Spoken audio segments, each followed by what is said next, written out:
જય સ્વામિનારાયણ વિદ્યાર્થી મિત્રો, ધોરણ 11 વાણિજ્ય વ્યવસ્થા, યુનિટ 10 આંતરરાષ્ટ્રીય વેપાર, ઇન્ટરનેશનલ ટ્રેડ. આજે હવે આપણે 10મા યુનિટની અંદર આંતરરાષ્ટ્રીય વેપાર કોને કહેવાય, એટલે કે વિદેશ વેપાર કોને કહેવાય, એના વિશેનો અભ્યાસ છે એ કરવાનો છે. આપણે ગયા લેક્ચરની અંદર, ગયા યુનિટમાં 9મા યુનિટની અંદર આપણે આંતરિક વેપાર વિશે શીખી ગયા, અને હવે આ 10મા યુનિટની અંદર આપણે આંતરરાષ્ટ્રીય વેપાર એટલે શું અને આંતરરાષ્ટ્રીય વેપારનો આખો ખ્યાલ, આંતરરાષ્ટ્રીય વેપારથી એમનું મહત્ત્વ, આયાત વિધિ, નિકાસ વિધિ અને આંતરરાષ્ટ્રીય વેપારની સમસ્યાઓ વિશેનો અભ્યાસ આપણે આ યુનિટની અંદર શીખવાના છીએ. તો સૌથી પહેલાં આપણે આ યુનિટની અંદર પ્રસ્તાવના વિશે સમજીએ કે આ યુનિટમાં આપણને પ્રસ્તાવનામાં શું આપેલું છે, અથવા તો પ્રસ્તાવનાના મુદ્દાની અંદર આપણે આંતરરાષ્ટ્રીય વેપાર એટલે શું, તો એની આપણે વાત કરીએ. તો આપણને ખબર છે કે વિશ્વના જુદા જુદા દેશોમાં કુદરતી સાધન સંપત્તિ છે એ જે વેચાયેલી છે એ આપણને અસમાન રીતે આપણને જોવા મળી છે. એટલે અહીંયા આપણને કહેવા માંગે છે કે વિશ્વના જે અનેક દેશો છે, જુદા જુદા દેશો છે, એ દેશોની અંદર કુદરતી જે સંપત્તિ જે છે, કુદરતી સાધન સંપત્તિનો જે સ્ત્રોત છે એ આપણને અસમાન રીતે વહેંચાયેલો જોવા મળ્યો છે.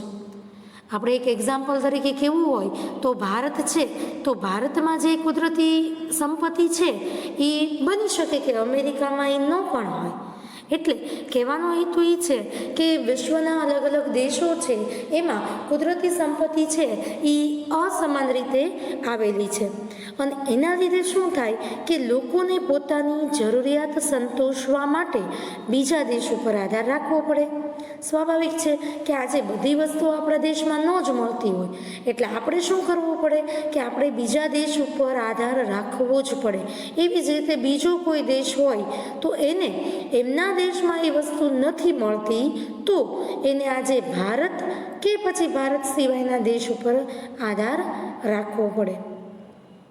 તો અહીંયા આપણને કીધું છે કે એક દેશમાં અમુક વસ્તુનું ઉત્પાદન કરવું એ શક્ય ન હોય, અથવા તો હોય ખરી જ ઉત્પાદન થતું હોય પણ જરૂરિયાત કરતાં ઓછું થતું હોય, તો એને બીજા દેશ પાસે તે અંગેની અનુકૂળતા હોય તે વસ્તુ બીજા દેશ પાસેથી આંતરરાષ્ટ્રીય વેપાર દ્વારા મેળવી શકાય છે. એટલે જુઓ, અહીં આપણને શું કહે છે કે જો દેશમાં એ વસ્તુ ઉત્પાદન કરવાની શક્યતા જ ન હોય, કોઈ એવું ઉત્પાદન કરવા માટેની વ્યવસ્થા જ ન હોય.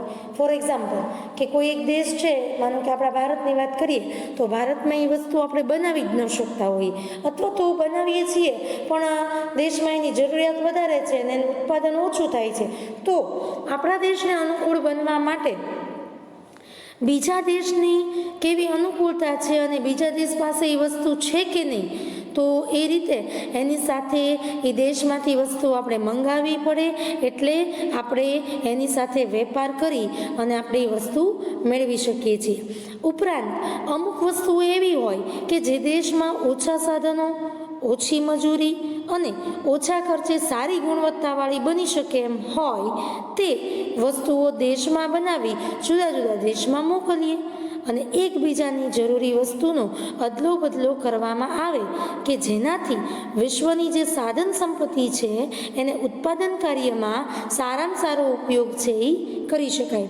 એટલે બની શકે એવું કે કદાચ માનો કે એ વસ્તુ જે છે એ ફોર એક્ઝામ્પલ કે ભાઈ ભારત અને અમેરિકા છે, તો બની શકે કે ભારતની અંદર જે ચીજ વસ્તુ બને છે એ કદાચ દેશની અંદર ઓછા સાધનો હોય, ઓછી મજૂરી થતી હોય અને એ સારી ગુણવત્તાવાળી ઓછા ખર્ચે તૈયાર થઈ જતી હોય, તો એ જ ચીજ વસ્તુ જે છે એ બને ત્યાં સુધી એકબીજા એટલે કે બીજા દેશને આપી બદલામાં એક કોઈ પણ નાણું કે એ સિવાયની કોઈ પણ અન્ય ચીજ વસ્તુઓની આવી અદલા બદલી કરી અને સાધન સંપત્તિ જે છે એનો યોગ્ય સમયસર અને એનો સારામાં સારો ઉપયોગ છે એ કરી શકાય છે.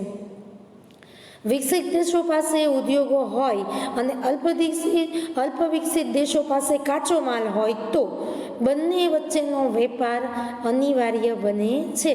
બની શકે કે કોઈ વિકસિત દેશ છે, વિકસિત દેશોમાં આપણે જોઈએ તો અમેરિકા છે, જાપાન છે, જોર્ડન, ત્યાર પછી ઓસ્ટ્રેલિયા, આ બધા વિકસિત દેશો છે. તો આ બધા દેશો જે છે એની પાસે જો મોટા પાયા ઉપર ખેતી સિવાય ઉદ્યોગો હોય તો એ ઉદ્યોગોની મદદથી ભારત પણ એમાં આવી શકે વિકાસશીલ દેશોની અંદર. તો એ શું કરે છે કે અલ્પ વિકસિત દેશો કે જ્યાં આગળ દેશનો હજી વિકાસ થયો નથી એટલો બધો, તો એ દેશો પાસેથી કાચો માલ હોય તો એ બંને આદાન પ્રદાન કરી અને બંને વચ્ચે વેપાર છે એ કરી શકાય છે. એટલે કે કોઈ એક દેશ બીજા દેશને પણ મદદ કરી અને ચીજવસ્તુઓનું આદાન પ્રદાન છે એ કરતા હોય છે. વેપારી પ્રવૃત્તિઓ છે એ જરૂરી બને છે, અનિવાર્ય બને છે. એટલે આજે આંતરરાષ્ટ્રીય વેપાર વગરનું જગત, ખાસ આ એક અગત્યની બાબત કે આંતરરાષ્ટ્રીય વેપાર મતલબ કે વિદેશ વેપાર વગરનું જગત કલ્પી શકાય તેમ નથી. અને આંતરરાષ્ટ્રીય વેપાર એ એક આખી પ્રાચીન વ્યવસ્થા છે એ ગણી શકાય. આપણને VSQમાં પણ પૂછાય અથવા તો વિધાન તરીકે પણ પૂછાય કે શા માટે આંતરરાષ્ટ્રીય વેપાર વગરનું જગત આપણે કલ્પી શકતા નથી, અથવા તો આંતરરાષ્ટ્રીય વેપાર શા માટે જરૂરી છે. તો એનું આપણને મહત્ત્વ અને એની અગત્યતા આપણને નીચે આપેલી જ છે એના ખ્યાલની અંદર. પણ ચોક્કસ એવું કહી શકીએ કે એક દેશની જે કાંઈ પણ જરૂરિયાતો છે એ અન્ય દેશોની પાસેથી મેળવી અને ઓછા ખર્ચે ઓછી મજૂરીથી વસ્તુઓ ઉત્પાદન કરીને પણ અન્ય દેશોમાં વેચાણ પણ કરી શકાય અથવા તો અન્ય દેશોમાંથી આયાત પણ કરી શકાય. આ કારણોસર આંતરરાષ્ટ્રીય વેપાર વગરનું જગત આપણે કલ્પી શકાતું નથી. હવે તમે એક વિચાર કરો કે જો કોઈ આદાન પ્રદાન વિદેશ વેપાર થતો જ ન હોત તો એક ચીજ વસ્તુ બીજા દેશમાંથી લાવવા ઉપર પ્રતિબંધ હોત તો સ્વાભાવિક છે કે આપણે આપણા દેશને અથવા તો વેપાર જે છે એ આગળ પડતો અથવા તો વેપાર જે છે એ આપણને એમ કહી શકાય કે એ આપણને સ્કીપ કરેલો જોવા મળે. એટલે ચોક્કસ આપણે એમ કહી શકીએ કે આંતરરાષ્ટ્રીય વેપાર વગરનું જગત કલ્પી શકાય એવું નથી.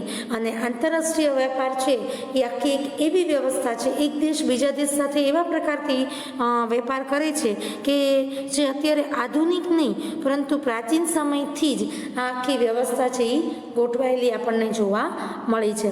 તો આ વાત થઈ એની પ્રસ્તાવનાની. હવે આપણે વાત કરીએ એમના આંતરરાષ્ટ્રીય વેપારનો અર્થ અને એમનું મહત્વ, જે તમને આંતરરાષ્ટ્રીય વેપારના ખ્યાલ તરીકે આપણને ઉપયોગી થાય.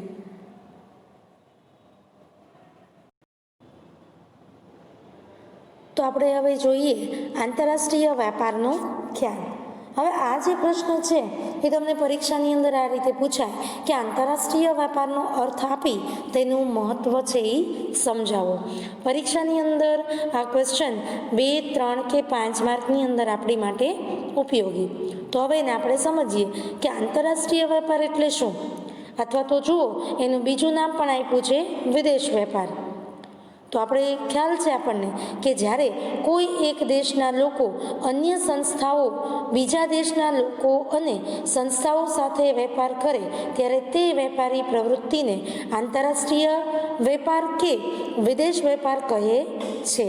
બીજી રીતે આપણે જોઈએ કે કોઈ એક દેશ છે એ દેશના લોકો એની સંસ્થા હોય, એ સંસ્થા જે છે એ કાં તો કોઈ બીજો દેશ હોય એના લોકો હોય, એની સંસ્થા હોય, એની સાથે જે કાંઈ પણ વેપારી પ્રવૃત્તિઓ કરે છે, જે વસ્તુઓ કે અન્ય સેવાઓનું જે આદાન પ્રદાન કરે છે એને આપણે આંતરરાષ્ટ્રીય વેપાર કે વિદેશ વેપાર તરીકે ઓળખીએ છીએ.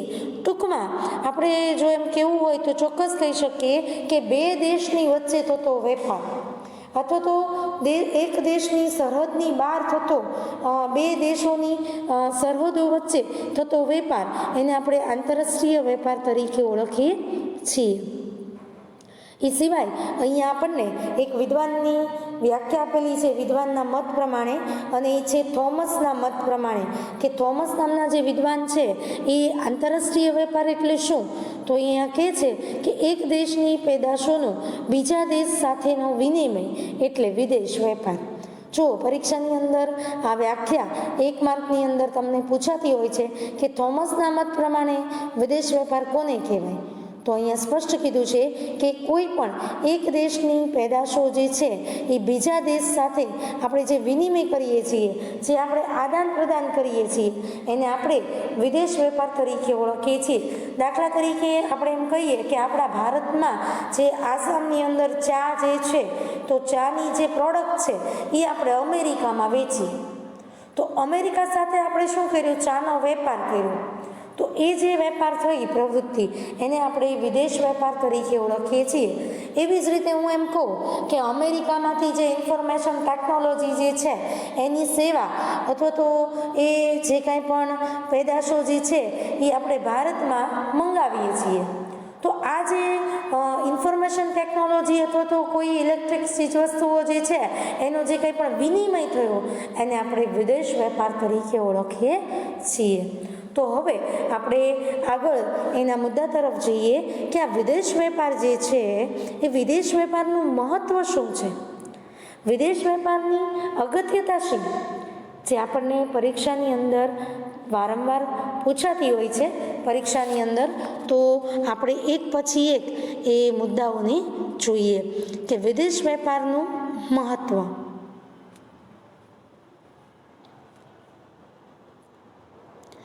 એમાં આપણને સૌથી પહેલું આપ્યું છે શ્રમ વિભાજન અને વિશિષ્ટીકરણનો લાભ, કે વિદેશ વેપાર જે છે એમાં આપણને શ્રમ વિભાજન અને વિશિષ્ટીકરણનો લાભ જે છે એ મળે છે. એ કઈ રીતે, તો આપણને ખબર છે કે વિશ્વના જુદા જુદા દેશો વચ્ચે કુદરતી સાધન સંપત્તિ કેવી છે, અસમાન છે. હમણાં આપણે વાત કરી હતી ને કે બધા દેશમાં એક સરખું નથી કુદરતી સ્ત્રોત, તો એ જે વહેંચણી અસમાન છે એના કારણે દેશની બધી જરૂરિયાતો જે છે એ બધી જ જરૂરિયાતો, બધી જ ચીજ વસ્તુઓ એ આ પોતાના દેશમાં ઉત્પન્ન થતી નથી, અને જે દેશમાં જે વસ્તુનું ઉત્પાદન અનુકૂળ હોય અથવા તો તે વસ્તુ ઓછા ખર્ચે સરળતાથી ઉત્પન્ન કરી શકાતી હોય તો એ અન્ય દેશમાં આપણે નિકાસ છે એ કરી શકીએ છીએ, અને દેશની જરૂરિયાતની વસ્તુઓ વિદેશમાંથી આયાત પણ કરી શકાય છે. અને આંતરરાષ્ટ્રીય વેપારને લીધે આયાત કરનાર દેશ અને નિકાસ કરનાર દેશને શ્રમ વિભાજન અને એની જે વિશિષ્ટતા છે એનો લાભ જે છે એ મળે છે.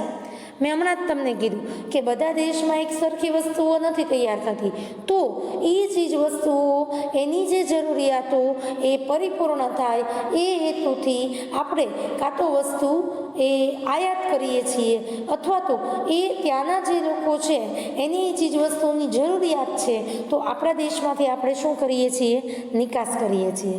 અને આના લીધે શું થશે, અહીંયા સ્પષ્ટ કીધું છે, આયાત કરનાર એટલે કે જે મેળવનાર છે અને નિકાસ કરનાર એટલે કે જે મોકલે છે, એ બંને દેશ જે છે એ બંને દેશને દરેક દેશની જે શ્રમ વિભાજન, જે એ લોકો ખરેખર એમનું જે કાર્ય કરી અને એની જે વહેંચણી એના દ્વારા જે વસ્તુ તૈયાર થઈ છે એ શ્રમ વિભાજન અને એની જે ખાસિયત, એની જે વિશિષ્ટતા છે એ વસ્તુઓનો લાભ મળે છે. તો આ કોના કારણે શક્ય બન્યું, તો કે વિદેશ વેપારને કારણે. એટલે અહીંયા સ્પષ્ટ કીધું છે કે વિદેશ વેપારથી શ્રમ વિભાજન અને વિશિષ્ટીકરણનો લાભ જે છે એ મેળવી શકાય છે. ત્યાર પછી આપણને બીજો મુદ્દો આપ્યો છે અને એ છે અલ્પ વિકસિત દેશોનો વિકાસ. અહીંયા આપણને આપ્યું છે કે બીજા મુદ્દાની અંદર અથવા તો એની અગત્યતા કે અલ્પ વિકસિત દેશો છે એનો પણ આપણે વિકાસ છે એ કરી શકીએ છીએ. જો અહીંયા આપ્યું છે કે આંતરરાષ્ટ્રીય વેપારને કારણે વિદેશની જે ટેકનોલોજી જે છે એ વિદેશી ટેકનોલોજી, એને આધુનિક સંચાલકીય જ્ઞાન, સંશોધન, વિદેશી મૂડી વગેરેની આપણે આયાત જે છે એ કરી શકીએ છીએ. એટલે અહીંયા કીધું છે કે વિદેશ વેપારને કારણે શું થાય છે કે ત્યાંના લોકોની જે કાંઈ પણ વિદેશી ટેકનોલોજી છે, એમની પાસે જે કાંઈ પણ સૂઝ છે, એમની જે કાંઈ પણ વિશિષ્ટતાની આવડત છે, જ્ઞાન છે, એ બધું જ એ આપણે આયાત કરી શકીએ છીએ. અને અલ્પવિકસિત દેશોમાં અન્ય દેશો સાથે સહયોગના કરાર કરી ઉદ્યોગ ધંધા સ્થાપી દેશનો વિકાસ છે એ શક્ય બનાવી શકે છે. એટલે જુઓ, અહીંયા અગત્યતા આપતા આપણને કીધું છે કે વિદેશ વેપારના કારણે જે દેશમાં ચીજવસ્તુઓ તૈયાર થતી નથી અથવા તો થાય છે ખરી પણ પૂરતા પ્રમાણમાં થાય છે, તો એ દેશ સાથે આપણે કરાર કરીએ છીએ અને કરારની મદદથી એ ઉદ્યોગ ધંધાઓ સ્થાપી અને દેશના વિકાસ કરી શકીએ છીએ અને દેશના વિકાસને શક્ય એ વિદેશ વેપારને કારણે બનાવી શકાય છે. એટલે અહીંયા આપણને સ્પષ્ટ કીધું છે કે અલ્પવિકસિત દેશોનો વિકાસ પણ વિદેશ વેપાર થકી શક્ય બને છે. ત્યાર પછી આપણને ત્રીજું આપ્યું છે સાધન સંપત્તિનો મહત્તમ ઉપયોગ કરી શકાય. જુઓ, વિદેશ વેપારથી ત્રીજી એની બાબત અગત્યની અથવા તો ત્રીજી એની લાક્ષણિકતા કે સાધન સંપત્તિનો મહત્તમ ઉપયોગ થાય. એ કઈ રીતે? તો અહીંયા આપ્યું છે આપણને કે વિશ્વના જુદા જુદા દેશોની સાધન સંપત્તિનો મહત્તમ ઉપયોગ આંતરરાષ્ટ્રીય વેપારને લીધે શક્ય બને છે. જુઓ, વિદેશ વેપાર હોય જ નહીં તો આપણે આગળ હમણાં કીધું હતું ને, તો સ્વાભાવિક છે કે બે દેશો વચ્ચે કોઈ એવા સારા સંબંધો જ ન રહે. એટલે અહીંયા કીધું છે કે વિશ્વના જુદા જુદા દેશોની સાધન સંપત્તિ જે છે એનો મહત્તમ ઉપયોગ અન્ય દેશો કરી શકે એ હેતુથી આજે વિદેશ વેપાર છે એ શક્ય બન્યો છે. આગળ કે દરેક દેશ પોતાની જરૂરિયાત પ્રમાણે ટેકનોલોજી, યંત્રો, માનવ શ્રમની આયાત કરીને પોતાના સાધનોનો મહત્તમ ઉપયોગ છે એ શક્ય બનાવે છે. આજે કોઈ પણ દેશ હોય, અમેરિકા હોય, ભારત હોય કે પછી ફોર એક્ઝામ્પલ કોઈ પણ દેશ હોય, એ દરેક દેશ પોતાની જરૂરિયાત પ્રમાણે શું કરશે? એ ટેકનોલોજી હોય કે પછી કોઈ મશીનરી કે યંત્રો હોય કે પછી માનવની સંપત્તિ એટલે કે વ્યક્તિઓ, એ બધી જ એ આયાત કરી અને પોતે એ પોતાની રીતે એ સાધનોનો મહત્તમ ઉપયોગ કેમ કરાય પોતાના દેશની અંદર, એ રીતે સતત પ્રયત્ન છે એ દરેક દેશ કરતો હોય છે. વિવિધ દેશોમાં વસતા લોકો તેમના દેશની કુદરતી સંપત્તિનો ઉપયોગ તેમની આવડત મુજબ કરી ઉત્પાદન વધારે છે અને વધારાના ઉત્પાદનની શું કરે છે? નિકાસ કરે છે. અહીંયા આપણને કીધું છે, આજે આપણે ભારતની વાત કરીએ તો ભારતની અંદર જે કાંઈ પણ આપણી પાસે લાકડું છે અથવા તો આપણી પાસે જે કાંઈ પણ કુદરતી સ્ત્રોત છે, એ કુદરતી સ્ત્રોતનો આજે બને એટલું સંશોધન કરવામાં આવે છે, બને એટલો એનો ઉપયોગ કરવામાં આવે છે અને ઉપયોગ દ્વારા જે કાંઈ પણ એના આધારે તૈયાર થયેલી ચીજવસ્તુઓ છે એનું વધુને વધુ દેશની અંદર ઉત્પાદન છે એ કરવામાં આવે છે અને વધારે ને વધારે ઉત્પાદન કરી અને વધુને વધુ ઉત્પાદન દ્વારા નિકાસ પણ એ કરી શકાય છે. માનો કે વસ્તુ તૈયાર થઈ ગઈ અને પછી એ વસ્તુ આપણા દેશની અંદર વધારે છે, તો એ જ ચીજ વસ્તુઓનું ઉત્પાદન કરી અને આપણે નિકાસ પણ કરી શકીએ છીએ. તો કહેવાનો હેતુ એ છે કે મહત્તમમાં મહત્તમ, ઓછામાં ઓછી કદાચ સાધન સંપત્તિ હશે તો એનો શ્રેષ્ઠ ઉપયોગ એ વિદેશ વેપારની મદદથી છે એ કરી શકાય છે. તો આ રીતે આપણે 3 મુદ્દાઓની વાત કરી. હવે આપણે ચોથો મુદ્દો જોઈએ, સહાયક સેવાઓનો વિકાસ. અહીંયા આપણને આપ્યું છે કે વિદેશ વેપારના અગત્યના મુદ્દાની અંદર સાથે સાથે સહાયક સેવાઓનો વિકાસ પણ એટલો જરૂરી છે. અહીંયા કીધું છે કે જ્યારે વિદેશ વેપાર કરીએ છીએ ત્યારે ખાસ એમાં આયાત અને નિકાસ, આ બે દેશો વચ્ચે જ્યારે આયાત નિકાસ થતી હોય ત્યારે વાણિજ્યક વિષયક બધી સેવાઓ જે આપણે યુનિટ પહેલાંની અંદર શીખી ગયા છીએ કે વાણિજ્યક વ્યવસ્થા વાણિજ્ય એટલે શું? તો કે વેપાર ઉપરાંત સહાયક સેવા. વેપાર તો ખરો જ, ખરીદ વેચાણના જે કંઈ પણ વચ્ચે જે મધ્યસ્થીઓ ન હોય પણ એ પ્રવૃત્તિ તો છે જ, પણ સાથે સાથે આપણને કીધું છે કે વાણિજ્ય વિષયક વેપાર ઉપરાંતની જે સેવાઓ છે, જેમ કે બેંક, વીમો, વાહન વ્યવહાર, સંદેશા વ્યવહાર, આડતિયા વગેરે સેવાઓનો વિકાસ પણ એ વિદેશ વેપારથી શક્ય બને છે.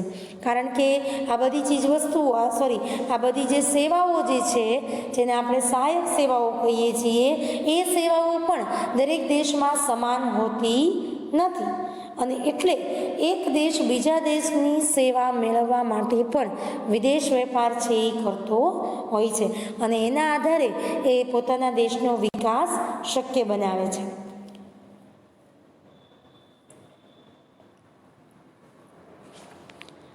ત્યાર પછી આપણને પાંચમું કીધું છે ભાવ સપાટી સ્થિર રાખવી. પાંચમો મુદ્દો કીધો છે કે ભાવ સપાટી જે છે એ સ્થિર પણ રાખી શકાય.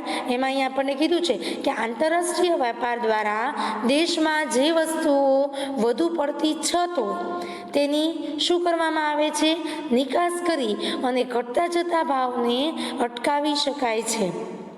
તે જ રીતે વસ્તુની અછત હોય તેની આયાત કરી વધતા જતા ભાવોને અટકાવી શકાય.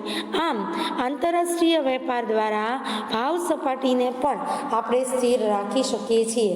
જો વિદેશ વેપારમાં પાંચમા મુદ્દામાં આપણને ભાવ સપાટી જે હોય એ ભાવ સપાટીને યોગ્ય સ્થિર બનાવવા, એકદમ ભાવ વધી ન જાય, ભાવ બને ત્યાં સુધી એની કિંમત સ્થિર રહે, એ માટે પણ આજે વિદેશ વેપાર છે એ અનિવાર્ય છે. એટલે અહીંયા કીધું છે કે અમુક એવી વસ્તુઓ હોય કે ઓલરેડી એ દેશમાં એની છત જોવા મળતી હોય, ઓલરેડી એ વસ્તુ આપણા દેશમાં હોય જ, તો એ વસ્તુનું આપણે શું કરીશું, તો કે એની આપણે બહાર બીજા દેશમાં મોકલશું, એટલે કે એને આપણી નિકાસ કરશું. અને એવી જ રીતે અમુક એવી વસ્તુઓ હોય કે જેની ઓલરેડી અછત થતી હોય, દાખલા તરીકે પેટ્રોલિયમ પેદાશો છે તો ભારતની અંદર એની અછત છે, તો આપણે શું કરીએ છીએ, તો એ બને ત્યાં સુધી આપણે બીજા દેશમાંથી આયાત કરીએ છીએ. અને આયાત કરવામાં તો ચોક્કસ આવે, પરંતુ એનાથી દેશમાં જે કંઈ પણ શોર્ટેજ હોવાથી જે વધતો જતો જે ભાવ છે, એની જે કિંમત છે વસ્તુની, પેટ્રોલિયમ પેદાશોની, એને ભાવને આપણે વધારવાનું જે છે એ અટકાવી દઈએ અને અટકાવી શકીએ છીએ. અને એના દ્વારા આંતરરાષ્ટ્રીય વેપારની મદદથી ભાવ સપાટીને આપણે સ્થિર બનાવી શકીએ છીએ. એટલે કહેવાનો હેતુ એટલો જ કે વિદેશ વેપારની મદદથી ભાવ પણ સ્થિર રાખી શકાય છે. ત્યાર પછી આપણને છઠ્ઠું આપ્યું છે ઊંચું જીવન ધોરણ. ત્યાર પછી આપણે છઠ્ઠાની વાત કરીએ, ઊંચું જીવન ધોરણ.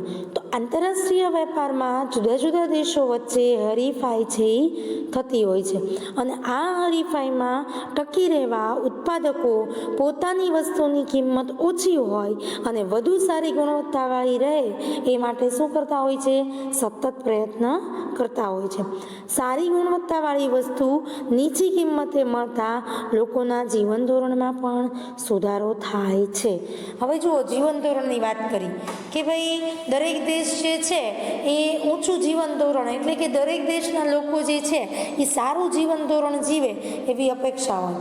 અને એ અપેક્ષાઓની સાથે જ્યારે વિદેશ વેપાર થાય છે ત્યારે વિદેશ વેપારની અંદર ખાલી બે દેશ નથી હોતા, તો કે એક સાથે ઘણા બધા દેશ હોય છે. અને એ દેશોમાં અંદરો અંદર હરીફાઈ હોય કે ભાઈ મારી પ્રોડક્ટ છે, મારી સેવા જે છે, અથવા તો મારા દેશની વસ્તુ છે એ ટોચ ઉપર હોવી જોઈએ. અને બને ત્યાં સુધી અંદરો અંદર એના જેવી જ વસ્તુઓ બનાવી અને એનું વેચાણ છે એ થતું હોય છે. તો કહેવાનો હેતુ એટલો જ, જ્યારે આંતરરાષ્ટ્રીય વેપાર હોય ત્યારે ખાસ એ વેપારની અંદર હરીફાઈ જે થતી હોય છે અંદરો અંદર, અને એ હરીફાઈની અંદર મારી પોતાની પ્રોડક્ટ કઈ રીતે ટકી રહે, અથવા તો હું જે ચીજ વસ્તુ લાવું છું એનો વધુને વધુ કેટલા લોકો ઉપયોગ કરે છે. તો આ બધી જ બાબત છે એ એમ ચોક્કસ કહી શકાય કે હરીફાઈમાં ટકવા માટે અને ઉત્પાદકો જે છે એ વસ્તુની કિંમત જ્યારે ઓછી હોય ત્યારે સારી ગુણવત્તાવાળી વસ્તુ મળે એવો પ્રયત્ન છે એ કરતા હોય છે. અને સારી ગુણવત્તાવાળી વસ્તુ એ ઓછી કિંમતમાં મળતા લોકોનું જીવન ધોરણ પણ આપણને સુધરતું જોવા છે એ મળ્યું છે. ત્યાર પછી 7મું કીધું છે આપણને સંસ્કૃતિ, ફેશન અને જ્ઞાનનું વિનિમય. એ તો આપણે આગળ જોઈએ જ ગયા છીએ કે આંતરરાષ્ટ્રીય વેપારથી જુદા જુદા દેશો એકબીજાના શું આવે છે, સંપર્કમાં આવે છે. કે એક દેશ બીજાના કોન્ટેક્ટમાં આવશે એટલે સ્વાભાવિક છે કે એકબીજાની વાતો છે એની જાણકારી છે એ પ્રાપ્ત કરે છે. કે આજે દરેક દેશની ભાષા, સંસ્કૃતિ, રીત રિવાજ એ બધું શું છે, કાયદો એ બધું અલગ અલગ છે. અને એટલે અહીંયા કહેવા માંગે છે કે વિદેશ વેપારથી એકબીજા દેશો છે એ સંપર્કમાં આવે છે, જાણકારી મેળવે છે અને એકબીજાની સંસ્કૃતિને સમજે છે, જેથી લાંબા ગાળે આંતરરાષ્ટ્રીય સુમેળ, સંવાદિતા સાધી શકાય. આમ જુદા જુદા દેશો વચ્ચે સંસ્કૃતિ, ફેશન અને જ્ઞાનનો વિનિમય પણ આપણને જોવા મળે છે. એટલે વિદેશ વેપારથી કોઈ પણ અત્યારે ખાલી આપણે આ મુદ્દામાં સમજીએ છીએ એમ નહીં, પરંતુ આંતરરાષ્ટ્રીય વેપારથી જુદા જુદા દેશો જે છે એ એકબીજાના કોન્ટેક્ટ થાય છે, સંપર્કમાં આવે છે અને એની મદદથી એ પોતે પોતાનો ધંધો હોય કે પછી અન્ય બાબતો હોય તો એના વિનિમયની મદદથી મેળવી શકે છે.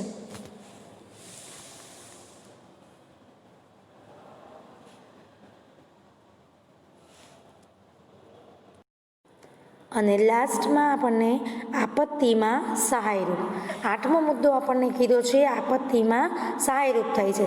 દુષ્કાળ, ધરતીકંપ, રોગચાળો, વાવાઝોડું આ બધા કુદરતી બાબતો છે, કુદરતી આપત્તિઓ છે બધી. અને એવી જ રીતે અમુક એવી માનવ સર્જિત આપત્તિઓ હોય, બરાબર ને. આગળ આપણે જોઈ ગયા છીએ કે કુદરતી જોખમો પણ હોય અને માનવ સર્જિત પણ કેટલાક એવા જોખમો હોય. એટલે કે કુદરતી આપત્તિઓ પણ હોય ને માનવ સર્જિત પણ આપત્તિઓ હોય. એના કારણે અમુક વસ્તુઓનો જે પુરવઠો છે એ શું થાય છે, ખોરવાઈ જાય છે, વસ્તુ ન મળે આપણી પાસે, અથવા તો સ્ટોક હોય જ નહીં. ધરતીકંપ થયો હોય અથવા તો વાવાઝોડું કે એવો કોઈ રોગચાળો ફેલાણો હોય તો એ ચીજ વસ્તુ જે છે એ સ્થિર બની જાય, સ્તંભી જાય. ત્યારે આંતરરાષ્ટ્રીય વેપારનું મહત્વ આપણને વિશેષ છે એ જોવા મળતું હોય છે. ભારત જેવા દેશમાં મોટાભાગે કૃષિ વરસાદ પર આધારિત છે. જો પૂરતા પ્રમાણમાં વરસાદ ન પડે અને કૃષિ નિષ્ફળ જાય તો આવા સંજોગોમાં વિદેશથી આપણે શું કરીએ, અનાજની આયાત કરી લઈએ અને દુષ્કાળ જેવી કુદરતી આપત્તિઓનો પણ સામનો કરી શકાય છે. એટલે ટૂંકમાં આપણને કહેવા માંગે છે કે માનો કે કોઈ એવી કુદરતી હોનારત સર્જાણી અથવા તો કોઈ માનવ સર્જિતને કારણે માનો કે તોફાન થયું, હુલ્લડ થયો કે પછી આપણે એમ કહીએ કે હડતાલ થઈ, આને કારણે વસ્તુઓ જે છે એ કદાચ માનો કે વસ્તુનો પુરવઠો છે એ નાશ પામ્યો અથવા તો વસ્તુનો પુરવઠો છે એ ખૂટી ગયો, તો આવા સંજોગોમાં જો આપણે બીજા દેશ સાથે વિદેશ વેપાર કરતા હોઈએ અથવા તો બીજા દેશો સાથેના સંબંધો સારા હોય તો ત્યાંથી આપણે વસ્તુ છે એ શું કરી લઈએ છીએ, આયાત કરી લઈએ છીએ અને આપણા દેશની વસ્તુ છે એ મળી જતી હોય છે. તો કહેવાનો હેતુ એટલો જ કે આપત્તિના સમયની અંદર પણ વિદેશ વેપાર છે એ ઉપયોગી સાબિત થતા હોય છે. અને લાસ્ટમાં છેલ્લે આપણને કીધું છે વિશ્વ એક બજાર તરીકે પણ આપણને જોવા મળે છે. આજે વિશ્વ જે છે એ એક બજાર તરીકે પણ આપણને જોવા મળે છે. એ પ્રશ્ન તમને પરીક્ષાની અંદર 2 માર્કમાં વિધાન તરીકે પણ પૂછાતો હોય છે કે શા માટે આંતરરાષ્ટ્રીય વેપારને એક વિશ્વના બજાર તરીકે ઓળખવામાં આવે છે. તો અહીંયા કીધું છે કે ઔદ્યોગિક રીતે વિકસિત અને સમૃદ્ધ રાષ્ટ્રો ઊંચી ટેકનોલોજીનો ઉપયોગ કરી મોટા પાયા પર ઉત્પાદન કરતો હોય છે. આજે મોટા મોટા જે દેશો છે, વિકસિત દેશો, અને એ સિવાય આપણને અલ્પ વિકસિતની વાત કરી છે, મીન્સ કે આપણને ઔદ્યોગિક રીતે વિકસિત અને સમૃદ્ધ રાષ્ટ્રોની વાત કરી છે કે આ બધા રાષ્ટ્રો જે છે એ ઉચ્ચ કક્ષાની ટેકનોલોજીની મદદથી શું કરશે કે વિપુલ પ્રમાણમાં એટલે કે બહુ મોટા પ્રમાણમાં વધુને વધુ એ ઉત્પાદન છે એ કરતા હોય છે અને ઉત્પાદન કરી અને એ સતત વેચવા માટે સતત નવા નવા જે બજારો જે છે એને શોધવાનો પ્રયત્ન કરતા હોય છે. માટે દેશની સીમાઓને પણ એ પાર કરે છે અને અન્ય સીમાઓને ઓળંગીને એટલે એક દેશમાંથી બીજા દેશમાં જવું અને આ રીતે એ પોતે આંતરરાષ્ટ્રીય ક્ષેત્રે પોતાનું બજાર જે છે પોતાનો વેપાર છે એને વિકસાવવા માટેનો પ્રયત્ન કરે છે. આમ છેલ્લે લાસ્ટમાં વિશ્વના ઘણા બધા દેશો એ આંતરરાષ્ટ્રીય બજારમાં પ્રવેશે છે, જેથી વિશ્વ એક બજાર તરીકે અથવા તો વિશ્વ જે છે એક ગામડા તરીકે પણ આપણને જોવા મળે છે અથવા તો વિશ્વ એક બજાર છે એવું વિધાન પણ આપણે લખી શકીએ. એટલે બે દેશો વચ્ચે વેપાર થાય છે, બે દેશો વચ્ચે બજારની મદદથી સાટા પદ્ધતિ એટલે કે વિનિમય બાબત પણ જોવા મળે છે. પરિણામે અહીંયા છેલ્લે કીધું છે આપણને કે આંતરરાષ્ટ્રીય વેપાર છે અથવા તો વિદેશ વેપાર જે છે એ વિશ્વના અનેક દેશો સાથે બજારમાં પ્રવેશ કરી અને પોતે વિશ્વ એક બજાર તરીકે આપણને જોવા મળ્યું છે. તો આ રીતે આપણે આ યુનિટની અંદર પહેલો મુદ્દો આપણે જોયો કે આંતરરાષ્ટ્રીય જે વેપાર છે, આંતરરાષ્ટ્રીય વેપારનો ખ્યાલ જે આપણને પરીક્ષાની અંદર 2, 3 કે 5 માર્કમાં ઉપયોગી છે. નેક્સ્ટ લેક્ચરની અંદર આપણે બીજા મુદ્દાને સમજશું અને એ છે નિકાસ વેપાર માટેનું પ્રોત્સાહન. અહીંયા આપણે આપણો લેક્ચર પૂર્ણ કરીએ છીએ. જય સ્વામિનારાયણ.